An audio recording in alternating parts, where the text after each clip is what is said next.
പൊതുസ്ഥലങ്ങളിൽ മാലിന്യം വലിച്ചെറിഞ്ഞാൽ 10,000 രൂപ പിഴ, അറിയിക്കുന്നവർക്ക് 2,500 രൂപ.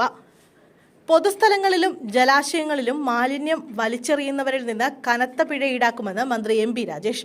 ഇതിനായുള്ള ക്യാമറ നിരീക്ഷണവും മറ്റ് പരിശോധനകളും കർശനമാക്കാൻ തദ്ദേശഭരണ സ്ഥാപനങ്ങൾക്കുൾപ്പെടെ ബന്ധപ്പെട്ട എല്ലാവർക്കും നിർദ്ദേശം നൽകിയിട്ടുണ്ടെന്നും മന്ത്രി അറിയിച്ചു.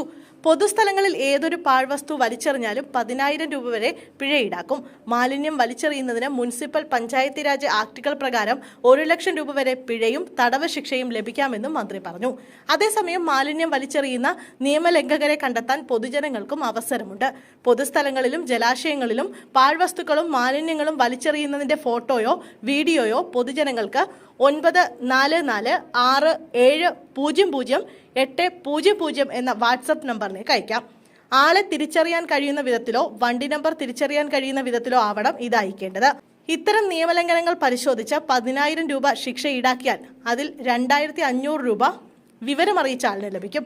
ഈ സൗകര്യം ഉപയോഗിച്ച് നിയമലംഘകരെ കണ്ടെത്താൻ പൊതുജനങ്ങൾ പരമാവധി മുന്നോട്ട് വരണമെന്നും മന്ത്രി അഭ്യർത്ഥിച്ചു.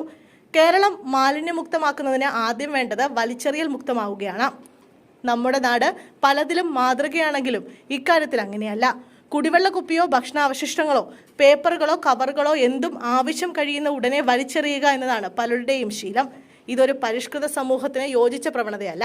മാലിന്യങ്ങൾ എത്ര വലുതായാലും ചെറുതായാലും ബിന്നുകളിൽ ഇടുകയോ വീടുകളിൽ കൊണ്ടുപോയി ഹരിതകർമ്മ സേനാംഗങ്ങൾക്ക് കൈമാറുകയോ വേണം.